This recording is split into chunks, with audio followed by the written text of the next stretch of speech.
allows Punk to get his moment as he nails a second go to sleep GTS, but there's no ref.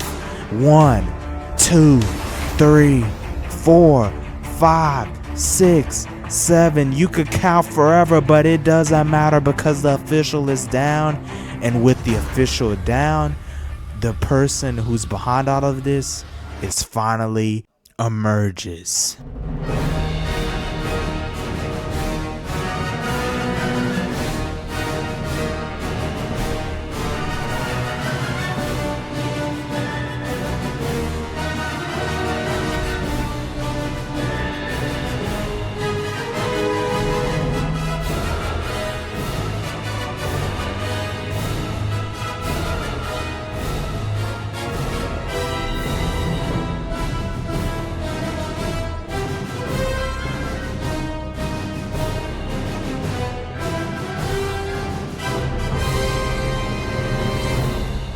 And this was all a part of the plan. Cody Rhodes didn't do this for the fans. He didn't do it for Triple H. He did it for The Rock and TKO. He has sold his soul not only to The Rock, but to TKO. But what he doesn't realize is somebody is not very happy in his decision, and they are not gonna let it slide.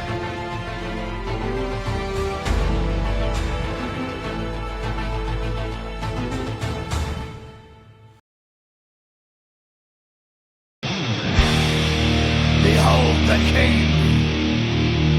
King of Kings.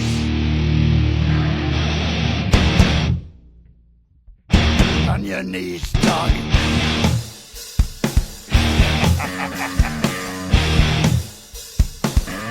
All hail.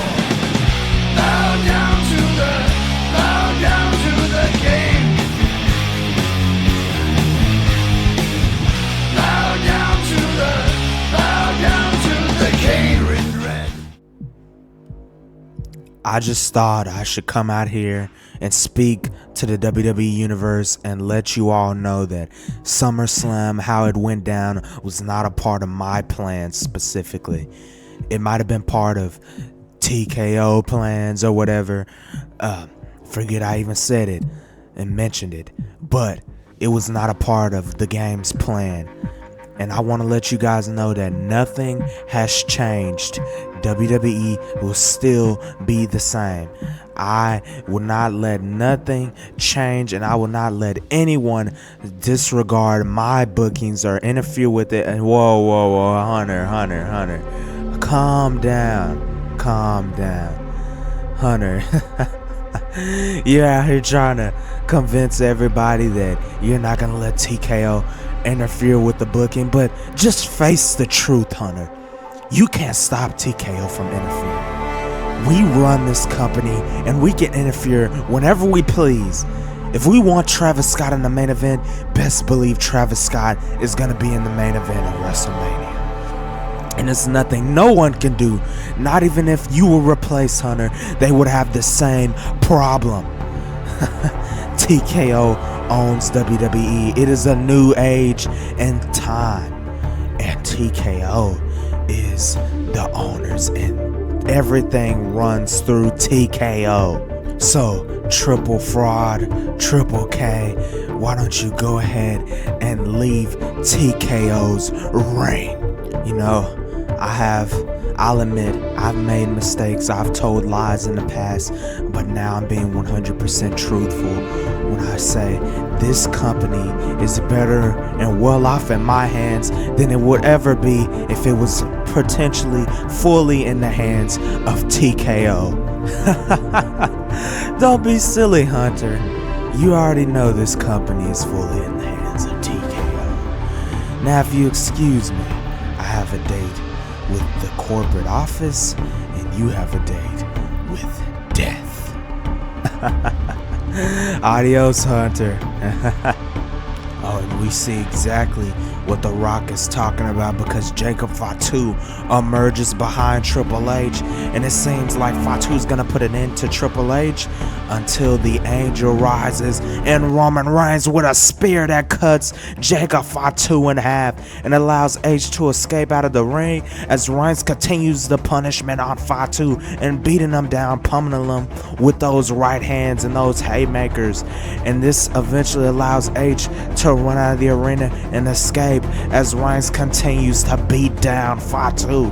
As he would get into the corner and set Fatu up for the spear, he's surprised and cut off by Braun Breaker, who has aligned himself with Jacob Fatu and Team TKO as well. And they have just laid out Reigns.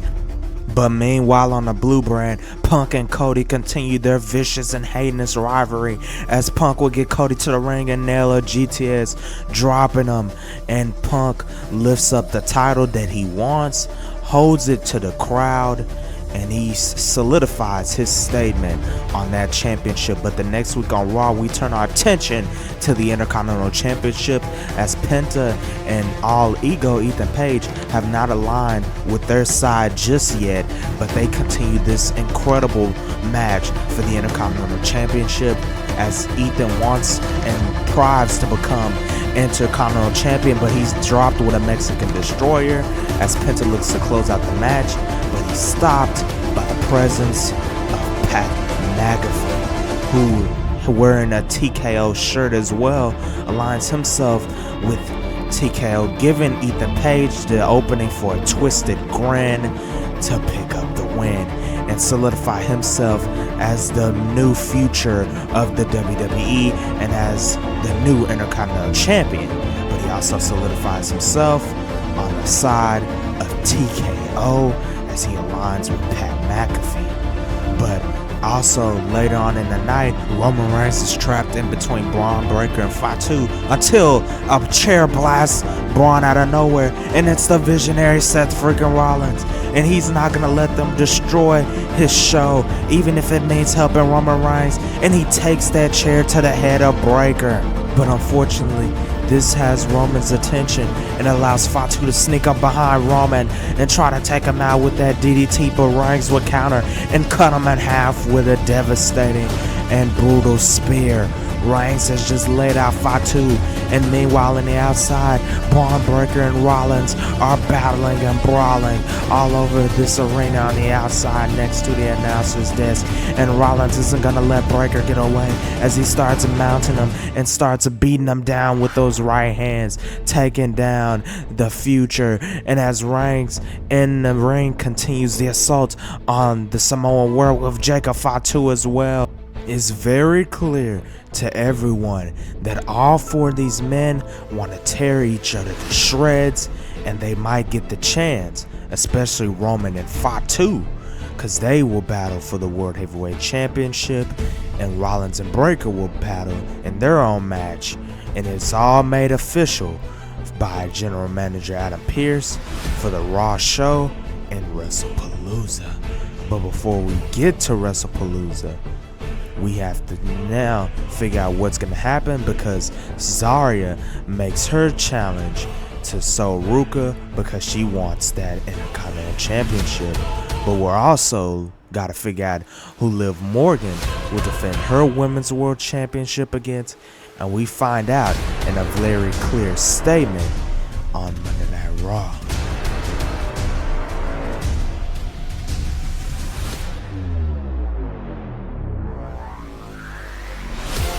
It's the man Becky Lynch, and she is gonna take the challenge for Liv Morgan's world title in a match at WrestlePalooza. But The Rock confirms it. He says, "Ladies and gentlemen, I'm here to inform you that WrestlePalooza will be an all-Raw show, and then Saturday night's main event will be an all-SmackDown show in WWE versus TKO fashion.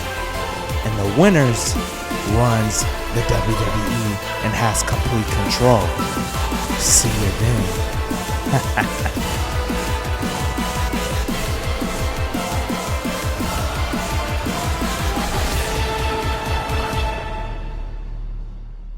The battle is on, It's WrestlePalooza, and this is an all-Raw show, which was made official by The Rock, which means Saturday night's main event will be an all-SmackDown show, and we start off with the Zarya and Sol Ruca tearing the house down, and they're showing out and proving that they can hang in the big leagues with all the main superstars, and Zarya, who took this challenge and made it hers as she tried to gain that Intercontinental Championship, but Soul was able to power back and fight back and nail a Soul Snatcher, crawl into the cover, and pick up the win to retain her championship.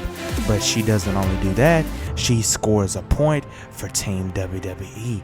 But as this night continues to play out, we are set for our next match, which is Seth Rollins versus Braun Breaker, a teacher versus student type of match. And it's all over the place because Rollins would take out Breaker with that suicide dive and the sling blade in the ring, and he was just wearing down and punishing Braun Breaker, the man he created, the man he made.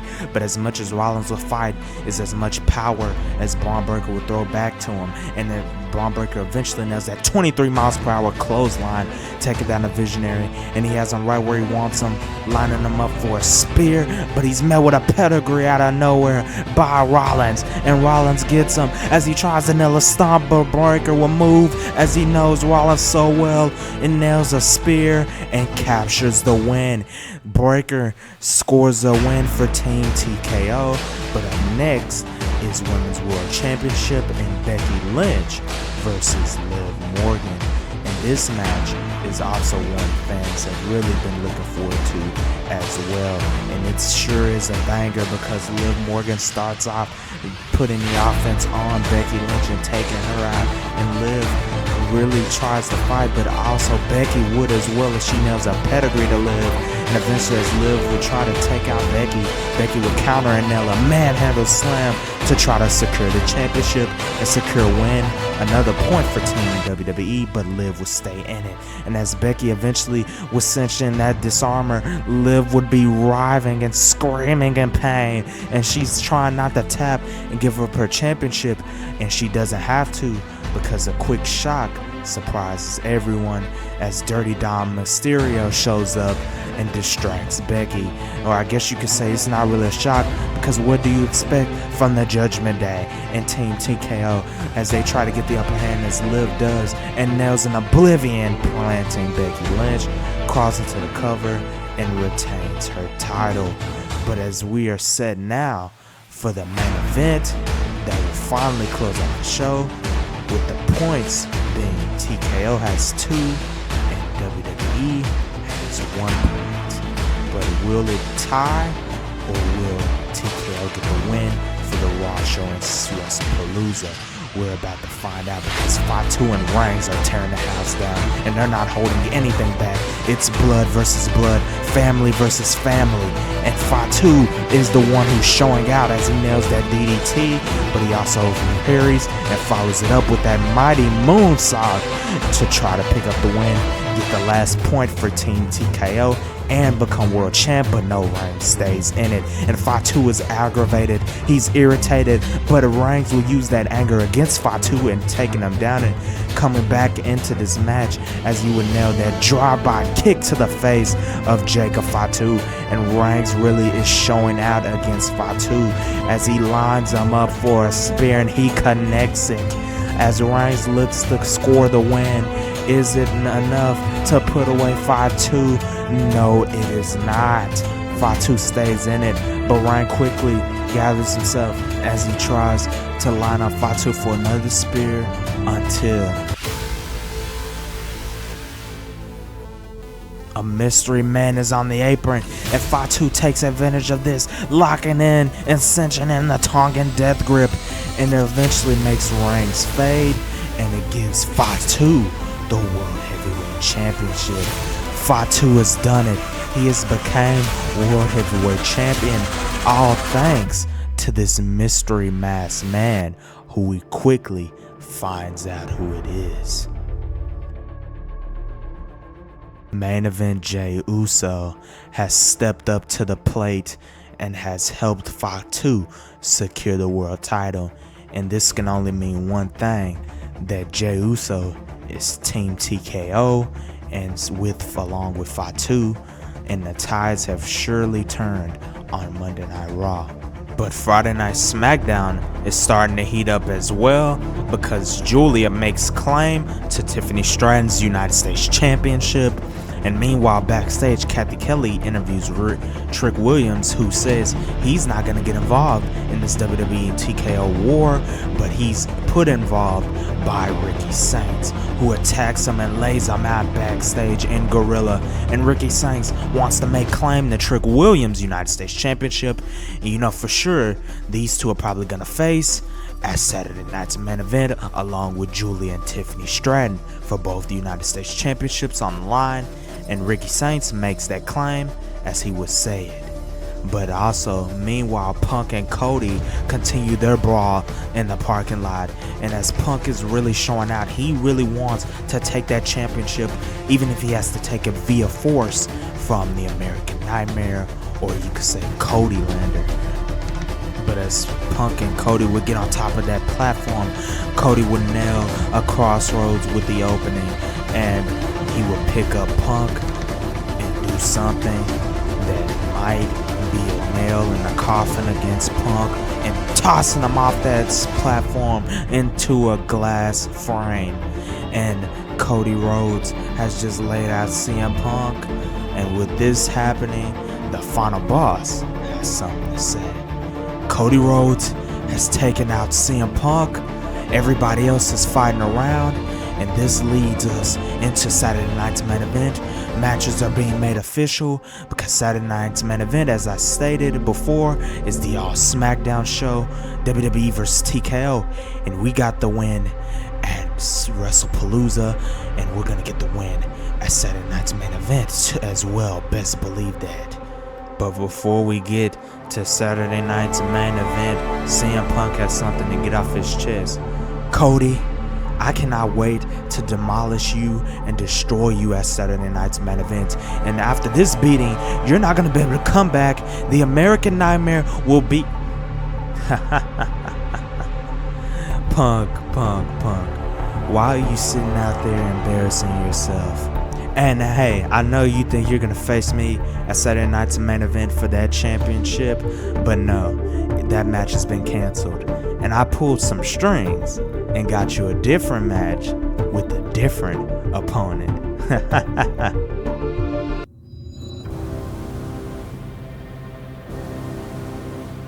It's the Reign General Gunther, and he is gonna make claim to take out CM Punk as he locks in that sleeper. Punk is fading, and eventually Punk fades as Gunther will let him go, and he issues a challenge to CM Punk for Saturday night's main event. It seems like the Reign General has just laid out the best in the world. And meanwhile, Julia continues to torture and torment Tiffany Stratton because she's coming for that United States Championship at Saturday night's main event. And plus, Trick Williams and Ricky Saints continue their intense brawl, and it leads to the parking lot where Trick Williams will slam Ricky Saints through that glass frame on those chairs. And as Punk the next week on SmackDown would also continue his brawl with Gunther nailing a GTS, dropping Gunther and Gorilla getting a little bit of payback. But what's next is to find out who's the American Nightmare Cody Rhodes' opponent gonna be at Saturday night's main event.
CM Punk knocks off Gunther and proves once again why he's the best in the world. But up next, we turn our attention to a match that could be the best main event in the world.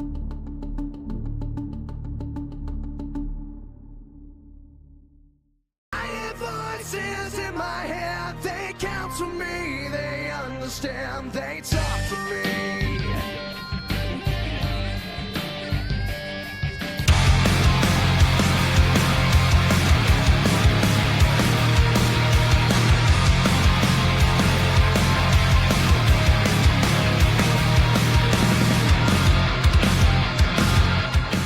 It's finally on. Orton and Cody Rhodes, this time with no Pat McAfee involved, just one-on-one. These two going at it. These two former friends, these two enemies are finally fighting it out and battling it out tonight here on Saturday Night's main event for the title. And Cody Rhodes gets the upper hand against Orton, beating him down, but eventually Orton starts coming back and rallying off the crowd, feeding off their energy as he nails that power slam, and he will pick up Cody, puts him on the ropes, and nails that draping DDT as Orton tries to close it out. He's back, he's fresh and better than ever as he tries another RKO, but Cody would counter into a crossroads to try to pick up the win. Is it enough? Two, but no, Orton would stay in it. And as Cody's fired up, he's a bloody mess. He tries another Cody, but he's caught midair with an RKO as Orton tries to put him away and become the new champ. But no, Cody would stay in it. And it seems like Orton is going to finish it with a punt kick until...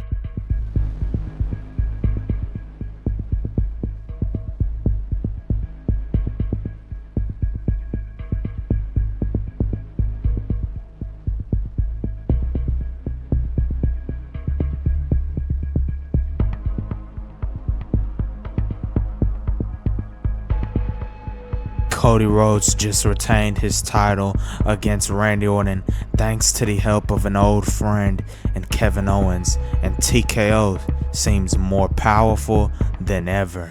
Alright, Hunter, it's now time. You know the deal, you know the stipulations. TKO has full ownership of WWE, and there's nothing you can do to interfere with our booking anymore. We have 100% creative control, and you will hit the door. Dwayne, please, listen, you don't know how much this company means to me. I know it might not seem like I care about this company, but I really do care more than people think, more than you think. Please, just give me one more chance. Team H versus Team Rock, and the winner finally has full control of WWE, and I will hit the door as guaranteed. You look so pathetic when you beg, but you know what? I will thrive at the opportunity to embarrass you one more time. Team Rock will destroy your team, and I accept the challenge. But what would be fitting enough for a match of this magnitude?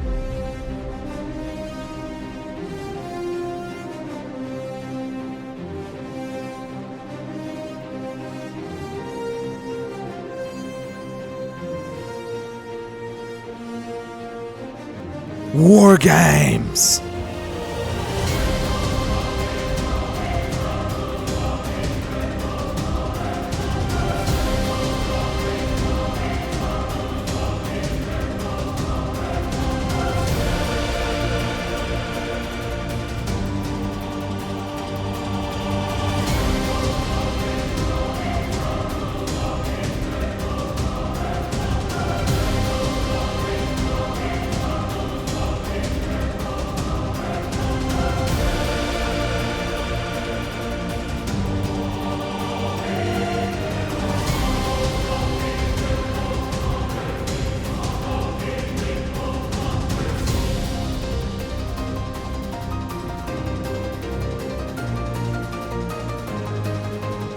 Team Mio Sky picks up the win in historic fashion, and now they are at the top of the food chain as they are Team WWE, and that's one win for WWE, but we're one more WarGames match away from possibly another.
Do it, Cody. Finish him.